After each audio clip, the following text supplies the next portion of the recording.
It turns out that wearing a mask during a pandemic has a long history behind it. Mark Phillips offers us a crash course. I guess the first question is, do we need these things during this interview? Well, I would say no, because we're appropriately distanced, more than 2 meters apart, and we're also outside. All right, let's take them off. I think we should. And My roll glasses the are fogging dice. up already. The man behind the mask is Mark Honigsbaum, a medical historian, author of books like The Pandemic Century. He knows from masks, going back to their first known medical use, during the Black Death, the bubonic plague of the Middle Ages that killed roughly half of Europe's population. And those were some masks. Everybody probably is familiar with the classic image of the beaked physician, the plague doctor. That the plague doctors looked like ravens about to pick on the bones of the dead is an image that sticks with you. The masks may have been useless against the disease, which was carried by rats and fleas, but they did actually serve a purpose.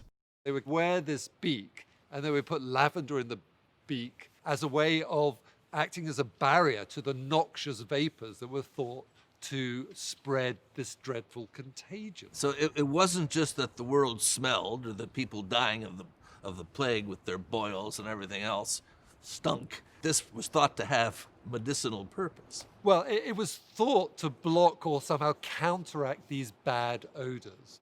The idea that disease could be carried in the air endured for centuries, but it wasn't actually proven until the Great Manchurian Plague of 1910-11, an outbreak that killed around 60,000 people. What happened in China in the winter of 1910 was a young Chinese doctor called Wu Liante was practicing in Manchuria with a French colleague. And Wu observed that many of the patients seemed to have a disease that transmitted very rapidly between them. And he hypothesized that it wasn't being spread by the usual plague flea route, but by respiratory droplets. From person to person. Yeah. So Wu and his staff wore masks. Long story short, they didn't catch pneumonic plague, whereas the French doctor he worked with did and died as a result. French doctor who did not wear the mask. He didn't wear the mask. He dismissed it. I suppose there could have been an element of who is this sort of, presumptuous young Chinese doctor to tell me I know better, right? And that East-West divide has endured. The mask has become commonplace in Asian cities during the flu season. It has had its moments in the West. During the Spanish flu pandemic of 1918-19, San Francisco had a mask-wearing public ordinance. In San Francisco, people were actually fined $5 if they were caught by a policeman in public not wearing a mask. Not wearing a mask. These days, the divide is more left-right than east-west. The non-mask wearer in chief may be living out two cultural fantasies. Studies show men are less likely to wear face masks than women. Keep your hands up and your mouth shut and nobody will get hurt. The other attitude may come from the movies. You're the Durango Kid, eh? In Hollywood's version of the Old West, masks were for bad guys.